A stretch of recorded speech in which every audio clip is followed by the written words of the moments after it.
조동일 문화대학, 조동일 강좌, 이슬람 문명의 이해. 조동일 강좌, 이슬람 문명의 이해. 제4강, 페르시아 문학. 이슬람 문명의 이해. 제1강에서 제4강까지 강의 순서입니다. 제4강, 페르시아 문학. 사회 2강, 왕들의 책. 기독교와 이슬람의 충돌이 파국으로 치닫고 있다. 우리 동아시아가 중재자로 나서는 사명감을 자각하고 능력을 갖추기를 바라고 우선 이해의 균형이 소중하다고 여긴다. 오해와 편견의 장막을 걷고 이슬람 문명 안으로 들어가 이리저리 돌아다니면서 문학이 특히 훌륭한 것을 발견하고 놀란다. 새로운 페르시아어를 사용하는 아랍화 이후의 페르시아 문학을 확립한 사람은 11세기 초의 페르도시이다. 페르도시는 아랍어 문학의 위세에 눌려 쇠퇴한 페르시아어 문학을 다시 일으키는 것이 자기 소임이라고 자부하면서 마테납이라고 하는 재래의 대꾸 형식을 이용해서 민족 서사시를 썼다. 서사시는 아랍 문학에는 없고 페르시아 문학에서는 오랜 내력을 가진 자산이어서 서사시를 쓴다는 것 자체가 민족문화 계승운동이었다. 그런데 각고의 노력 끝에 왕들의 책이라고 하는 장편 서사시를 완성해서 자기네 군주에게 바쳤으나 환영받지 못하고 방랑의 길에 올라야 했다. 왕들의 책은 인류 역사를 페르시아를 중심으로 해서 다룬 방대한 구상을 갖추었다. 페르시아의 역사를 신화적인 기원에서 시작해서 사산제국의 멸망까지 다루면서 몇몇 영웅의 투쟁을 특히 자세하게 취급해서 역사시가 아니고 서사시일 수 있게 했다. 이슬람교 신앙이 일반화된 시대에 살면서 선과 악의 투쟁이라는 페르시아 사상을 재현해 조로아스터교를 이었다는 비난을 받았다.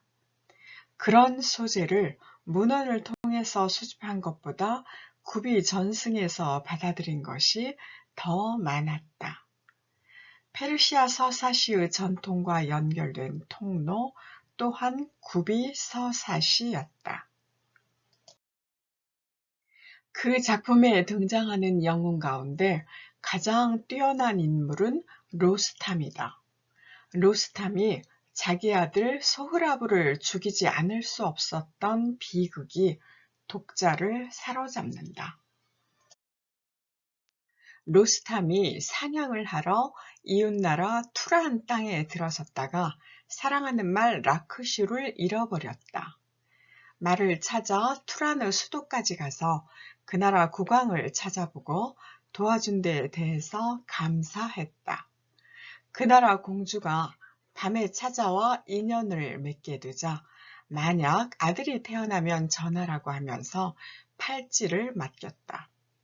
그래서 태어난 자기 아들 소흐라브가 투란군의 장수가 되어 페르시아를 침공하고 로스탐이 맞아 싸웠다.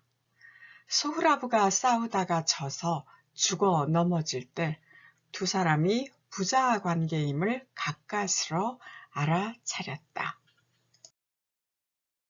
소흐라브의 최후를 그린 장면에 비극적인 상황이 요약되어 있다. 로스탐은 자기와 싸워서 심하게 다친 아들의 몸을 수습하기만 하고 죽음은 차마 자기 눈으로 보지 못해서 외면하고서 마지막의 소식은 다른 사람들이 전했다고 했다. 그 대목을 들면 다음과 같다. 로스탐은 하인에게 옷가지를 가져오라 하고 강가로 가서 그 옷가지를 펴놓고서 소흐라브의 몸을 그 위에다 눕혔다. 그러고는 라크슈를 타고 임금님에게로 향했다. 궁전 쪽으로 머리를 돌리고 달려가고 있는데 재빨리 따라오는 사람들이 있어 소식을 전했다. 소흐라브는 이 험한 세상을 떠났습니다. 이제 왕관이 아닌 당신이 마련해 줄 관이 필요합니다. 아버지 하고 외치며 차가운 바람에 숨을 몰아쉬고 그 다음에는 크게 울더니 눈을 감고 말았습니다. 로스탐의 활약상은 로스탐의 영웅다움을 말해준다. 사랑을 이루고 용맹을 발휘하는데 거리낌이 없는 영웅의 모습을 보여준다. 그러면서 로스탐은 자기 나라를 지키는 애국의 영웅이었다. 비록 알지 못하고 한 일이지만 외적을 물리치고 나라를 지키기 위해서는 자기 아들을 죽이기까지 해야 했다. 페르시아인과 가까운 관계를 가진 이웃민족의 나라 투란이 평소에 친선을 파기하고 페르시아를 침공하는 것을 용납할 수 없는 만행이라고 단호하게 규정한다. 그것은 모든 외적에 대한 엄중한 경고이다. 페르도시의 시대에 페르시아를 침공해 다스리는 아랍인들에 대한 저항의 의지를 그런 방식으로 암시했다고 보아도 좋다. 그런 복합적인 상황을 조성하는 일련의 사태의 핵심을 이루는 로스탐이 자기 아들을 아들인 줄 모르고 죽인 사건은 그 자체로도 심각한 의미를 지닌다. 부자 사이의 천륜이 잘못 맺어지고 부적절하게 확인되었다. 아버지뿐만 아니라 아들도 최대한의 능력을 지닌 영웅이어서 무엇이든지 할 수 있고 힘을 합치면 어떤 역사적인 위협이라도 성취할 수 있을 것인데 그럴 수 없었던 것이 영웅의 운명이고 인생의 한계이다. 이슬람 문명의 이해 제5강에서 10강까지 강의 순서입니다. 강의 잘 들으셨습니까? 댓글로 출석을 표시하고 논평을 제출하시면 강좌 수료증을 보내드립니다. 조동일문화대학에서 최근 준비하고 있는 강의는 세계문학 백문백답입니다. 지속적인 참여 부탁드립니다. 감사합니다.